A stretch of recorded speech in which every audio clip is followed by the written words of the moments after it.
नमस्कार मित्रांनो, या व्हिडिओमध्ये आपण इन्सेंटिव्ह प्लॅन बद्दल त्या ठिकाणी माहिती घेणार आहात. वास्तविक पाहता श्रमिकांना कार्य करण्यासाठी प्रेरणा देणारा घटक म्हणजे मजुरी होय. श्रमिकांनी केलेल्या कार्याचा योग्य मोबदला जर योग्य वेळी दिला तर कर्मचारी अधिकाधिक कार्य करण्यासाठी त्या ठिकाणी तत्पर असतात किंवा त्या ठिकाणी तयार असतात. श्रमिकांच्या दृष्टीने योग्यतेनुसार कार्य व त्याचा योग्य मोबदला त्यास अतिशय त्या ठिकाणी महत्त्व असते. कारण कर्मचारी त्या ठिकाणी पैशाच्या मोबदल्यात कर्मचारी समाधान करत असतात. म्हणून या ठिकाणी मजुरी हा कर्मचाऱ्याला एक प्रेरणा देणारा त्या ठिकाणी घटक ठरू शकतो. कारण कर्मचाऱ्यांना जर योग्य मोबदला दिला तर साहजिक कर्मचाऱ्यांची त्या ठिकाणी कार्यक्षमता वाढते, कर्मचाऱ्यांची त्या ठिकाणी प्रेरणा वाढते. साहजिकच कर्मचारी त्या ठिकाणी अभिप्रेरित होऊन अतिशय चांगल्या पद्धतीने त्या ठिकाणी काम करत असतात. श्रमिकांची उत्पादकता त्या ठिकाणी वाढून श्रम परिव्ययात त्या ठिकाणी बचत देखील त्या ठिकाणी होऊ शकते.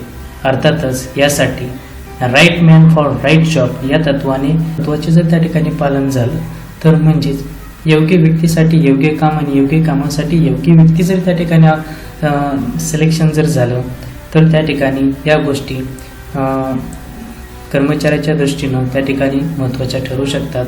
त्याचबरोबर कारखान्याच्या दृष्टीने सुद्धा या गोष्टी त्या ठिकाणी फायदेशीर असू शकतात.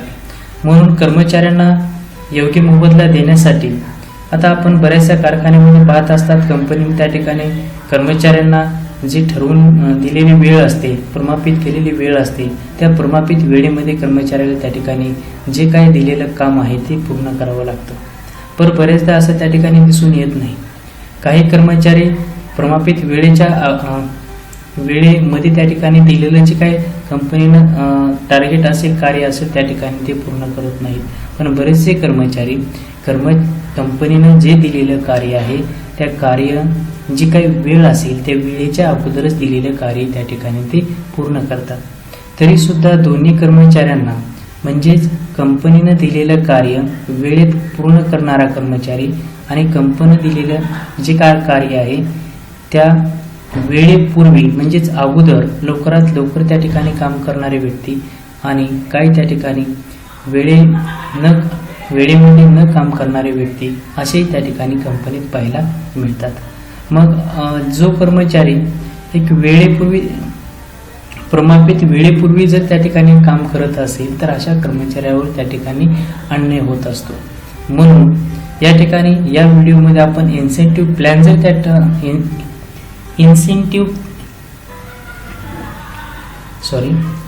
इन्सेंटिव्ह प्लॅनचा जर त्या ठिकाणी आपण वापर केला तर अशा कर्मचाऱ्यावर त्या ठिकाणी अन्याय होणार नाही, ही गोष्ट लक्षात घेता या ठिकाणी आता आपण पाहणार आहात FA हलसे प्रव्याजी योजना, हलसे इन्सेंटिव्ह प्लॅन. या योजनेच्या माध्यमातून आपल्याला त्या ठिकाणी साहजिकच लक्षात येईल की कर्मचाऱ्यांना जो अधिक कर्मचारी त्या ठिकाणी काम करत आहे, जो कर्मचारी वेळेत त्या ठिकाणी कार्य पूर्ण करत नसेल तर कशा पद्धतीने त्यांना त्या ठिकाणी मजुरी द्यायची ते आपण या हलसे इन्सेंटिव्ह प्लॅनच्या माध्यमातून पाहणार आहात.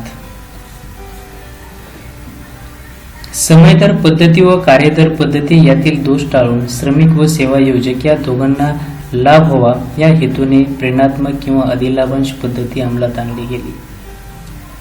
FA हलसे यांनी 1891 मध्ये ही योजना अंमलात आणली. या योजनेनुसार कामगाराने त्याने कार्य करण्यासाठी जो वेळ दिलेला असतो त्यासाठी निश्चित केलेल्या समय दराने मजुरी दिली जाते. ही योजना इंग्लंडमध्ये वेअर इंजिनिअरिंग वर्स थोडा बदल करून वापरल्यामुळे तेथे ही योजना वेअर या नावाने ओळखली जाते. श्रमिकाने प्रमाप वेळ इतके किंवा त्यापेक्षा जास्त कार्य केले तरी त्यास मजुरी मिळते. तर कामगाराने प्रमापित वेळेपेक्षा कमी तासात काम केले तर त्यास वाचविलेल्या वेळेसाठी निश्चित प्रमाणात बोनस मिळतो. या योजनेप्रमाणे एखाद्या कार्यासाठी सामान्य श्रमिकांना लागणाऱ्या समयाच्या प्रमापित समय त्या ठिकाणी निश्चित केला जातो.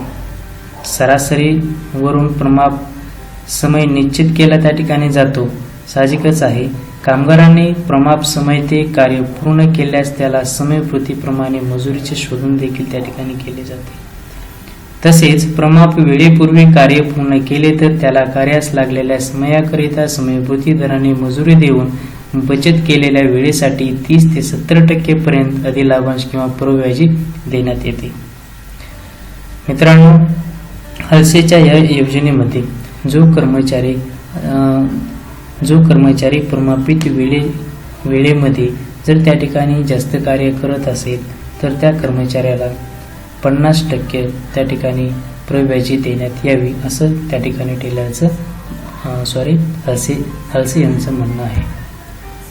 आता या मेथडचे आपण या ठिकाणी फायदे आणि तोटे दोष काय आहेत त्या ठिकाणी पाहून घेऊयात.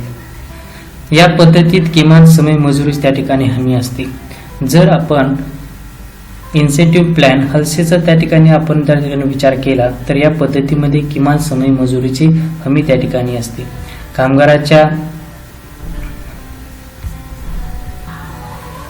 कार्यक्षमतेचा एक विशिष्ट प्रमाणात श्रमिक व सेवायोजक यात विभागला जात असल्याने उत्पादन क्षमता त्या ठिकाणी वाढत असते. या योजनेची अंमलबजावणी करणे सोपे आहे. कामगारांना अधिक कार्य करण्यासाठी प्रेरणा मिळते. या योजनेमुळे श्रमिक अधिक काम करण्यास अभिप्रेरित होतात. या योजनेनुसार श्रमिकांना प्रमापित कार्य पूर्ण केले नाही तर किमान उत्पन्नाची त्या ठिकाणी हमी भेटते. तर अशा पद्धतीनं या योजनेचे हे आपण या ठिकाणी फायदे पाहिलेले आहेत. तर आता या योजनेचे आपण दोष काय आहेत त्यावर हे आपण या ठिकाणी प्रकाश टाकूया. श्रमिकाने केलेल्या परिश्रमाचा लाभ सेवायोजक देणे म्हणजे श्रमिकावर अन्याय करणे होय. म्हणून या पद्धतीला श्रमिक विरोध करतात. श्रमिकांना अधिक कार्य करूनही कार्यदर पद्धतीप्रमाणे मजुरी मिळत नाही. प्रमाण निश्चित करणे कठीण कार्य असल्यामुळे ही योजना राबवण्यात अडचणी त्या ठिकाणी निर्माण होतात. कुशल आणि अकार्यक्षम श्रमिक या योजनेचा त्या ठिकाणी विरोध करतात. साहजिकच आहे, कुशल आणि अकार्यक्षम कर्मचारी मुळातच त्यांना त्या ठिकाणी काम करण्याची इच्छा नसते आणि याचा परिणाम त्या ठिकाणी उत्पादकतेवर त्या ठिकाणी होत असतो. म्हणून अशा योजनेसाठी हे कुशल आणि अकार्यक्षम कर्मचारी नेहमीच अशा योजनेचा त्या ठिकाणी विरोध करताना आपल्याला पाहायला मिळतात. यानंतर हा योजनेचा या ठिकाणी फॉर्म्युला आपण त्या ठिकाणी पाहूयात. Formula of the Halsey. तर या ठिकाणी हलसे इन्सेंटिव्ह प्लॅनमध्ये हलसे यांनी या ठिकाणी हा फॉर्म्युला शोधून काढलेला आहे. हा फॉर्म्युला जर यूज केला तर कर्मचाऱ्यांना कशा पद्धतीने पेमेंट त्या ठिकाणी आपण देऊ शकतो या फॉर्म्युल्याच्या माध्यमातून आपल्याला लक्षात येईलच. Total earnings AH into R plus 50/100 into SH minus AH into rate. म्हणजेच या ठिकाणी फुल फॉर्म दिलेला आहे आपण. AH मीन्स ॲक्च्युअल आवर्स म्हणजेच कर्मचाऱ्यांना ते काम करण्यासाठी घेतलेला वेळ. या ठिकाणी एक गुणविले त्या ठिकाणी दिलेला आहे म्हणजेच प्रत्येक तासाला किती रुपये दर त्या ठिकाणी दिलेला असतो. हलसे फॉर्म्युल्यानुसार या ठिकाणी 50/100 हा फॉर्म्युला हलसेचा त्या ठिकाणी आहे. त्यानंतर गुणविले स्टँडर्ड टाईम म्हणजे प्रमापित वेळ, स्टँडर्ड आवर्स, प्रमापित वेळ आणि ॲक्च्युअल आवर्स, प्रमापित वेळ आणि कर्मचाऱ्यांना घेतलेला वेळ. या ठिकाणी म्हणजेच जर प्रमापित वेळेपेक्षा जर कर्मचाऱ्यांना लवकर काम केलं असेल तर या ठिकाणी वेळेची बचत झालेली आपल्याला दिसेल. गुणवले रेट. अशा पद्धतीचा हलसेचा या ठिकाणी फॉर्म्युला आहे. हलसे योजनेचा या फॉर्म्युल्यानुसार आपण जर वापर केला तर आपण आता या ठिकाणी एक्झाम्पल नंबर फर्स्ट पाहणार आहात. यामध्ये एक छोटंसं एक्झाम्पल घेतलेलं आहे. In Ambuja factory workers are paid incentive according to Halsey incentive plan for a particular job. Standard hours for completion are 100 hours and the wage rate is ₹24 hours per. Workers Ganesh has completed the job in 96 hours and Ramesh has completed the same job in 92 hours. Calculate the total earnings of Ganesh and Ramesh from the job. आता या क्वेश्चनच्या माध्यमातून रमेशला आणि गणेशला त्या ठिकाणी किती मजुरी द्यायला हवी हे आपल्या या ठिकाणी आपल्याला लक्षात येईलच. पहा, अंबुजा फॅक्टरीमध्ये रमेश आणि गणेश हे 2 कर्मचारी त्या ठिकाणी काम करतात. 2 कर्मचाऱ्याला कंपनीचा जे प्रमापित वेळ दिलेला आहे 100 तास, ते काम त्या ठिकाणी त्यांना 100 तासामध्ये करायचं आहे. तर प्रत्येक तासाला त्यांना त्या ठिकाणी 24 पर आवर्स त्या ठिकाणी म्हणजे 24 रुपये त्या ठिकाणी दिलेले. मग गणेशनं ते काम 100 पैकी 96 तासात पूर्ण केलेलं आहे आणि रमेशनं तेच काम त्या ठिकाणी अजून कमी म्हणजेच 92 तासामध्ये पूर्ण केलेलं आहे. तर गणेशला आणि रमेशला किती त्या ठिकाणी पेमेंट मिळायला हवं हे आपण या ठिकाणी हा वरील फॉर्म्युला यूज करून आपण रमेश आणि गणेशचे त्या ठिकाणी पेमेंट किंवा मजुरी आपण त्या ठिकाणी कॅल्क्युलेशन करणार आहात. या ठिकाणी पाहू शकता आपण या ठिकाणी हलसे योजनेचा फॉर्म्युला आहे. हा फॉर्म्युला आपण यूज करत असताना सर्वप्रथमतः आपण या ठिकाणी अर्निंग गणेशचे घेणार आहात.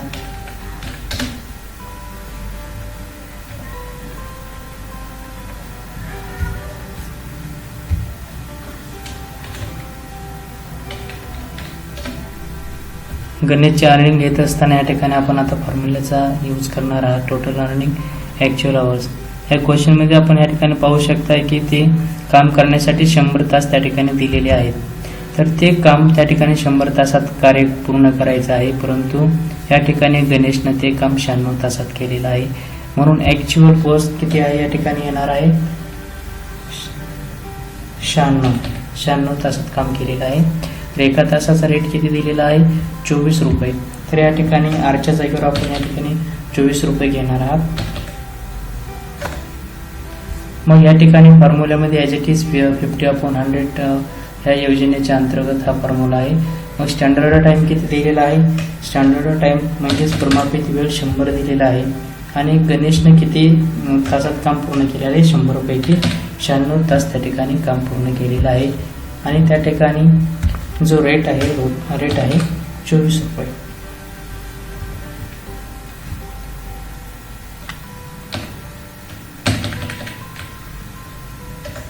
रेट आहे या ठिकाणी 24 रुपये.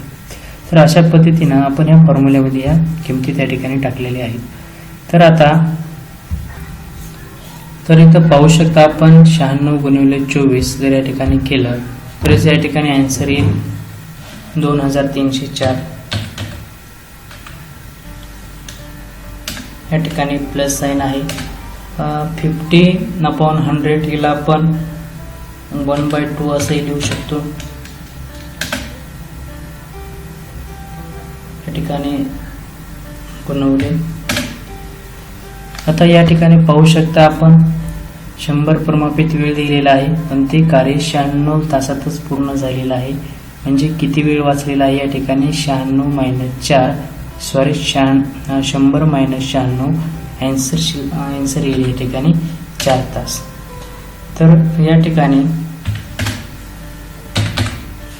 रेट किती आहे आपल्या या ठिकाणी 24 आहे. तर आता या पद्धतीनं कॅल्क्युलेशन आपण त्या ठिकाणी करू शकतो.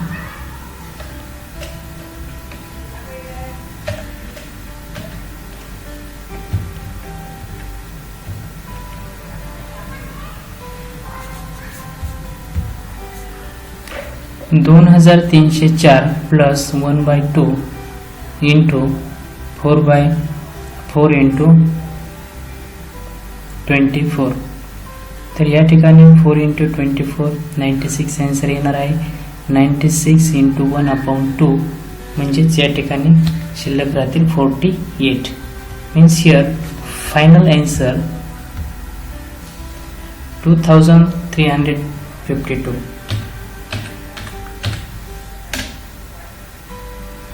म्हणजेच गणेशला हलसे योजनेनुसार 2352 रुपये मिळायला पाहिजे. तर अशा पद्धतीनं आपण हा टेलरचा फॉर्म्युला यूज करून गणेशला किती मजुरी मिळायला पाहिजे हे आपण कॅल्क्युलेट केलेलं आहे.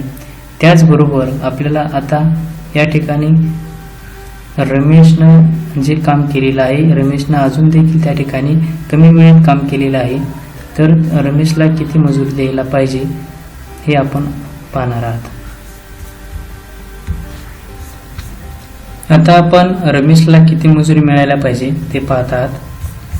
सर्वप्रथम तर आपण क्वेश्चन चेक करूयात. Ramesh has completed the same job in 92 hours. रमेशनं तेच काम 92 तासामध्ये पूर्ण केलेलं आहे. म्हणजे ॲक्च्युअल या ठिकाणी जे हवर्स आहे या ठिकाणी आपण 92 घेणार आहात. रेट सेम आहे, 50/100 सेम राहील. प्रमापित वेळ दोघांना सारखाच दिलेला होता. ते काम त्यानं त्या ठिकाणी 100 तास दिलेलं असतं, परंतु ते काम 92 तासात झालेलं आहे. म्हणून या ठिकाणी प्रमापित वेळ आणि ॲक्च्युअल वेळ जे काही शिल्लक राहील ते आपण त्याला वेळेची बचत असं म्हणून खाली घेणार आहात. रेट 24 रुपये राहणार आहे. मग या ठिकाणी आपण पाहू शकता 92 गुणिले 24 या ठिकाणी किती रुपये होतात. तर या ठिकाणी 2208 रुपये.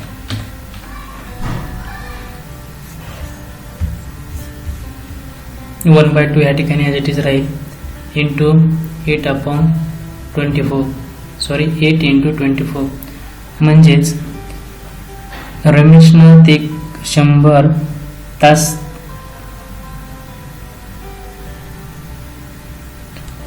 रमेशला ते कार्य करण्यासाठी 100 तास दिलेले होते, परंतु रमेशनं ते काम 92 तासात पूर्ण केलेलं आहे. म्हणजे या ठिकाणी रमेशनं 8 तास वाचवलेले आहेत. मग वाचवलेला वेळ गुणवले त्या ठिकाणी प्रत्येक तासाला 24 रुपये दिलेले आहेत. म्हणजेच या ठिकाणी 8 गुणिले 24 म्हणजेच या ठिकाणी राहील 192. तर आपण या ठिकाणी पाहू शकता आता 2208 प्लस 1/2 आपण या ठिकाणी घेतलेला आहे. त्यानंतर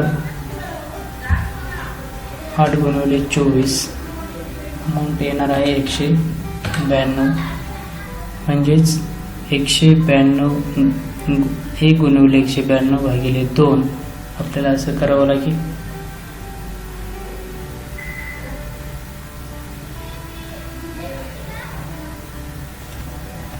अमाऊंट या ठिकाणी येणार आहे 96. म्हणजेच 2208 प्लस 96.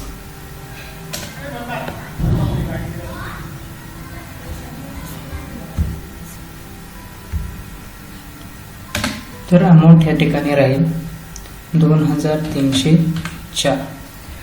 तर अशा पद्धतीने आपण रमेशला किती मजुरी मिळायला पाहिजे 2352.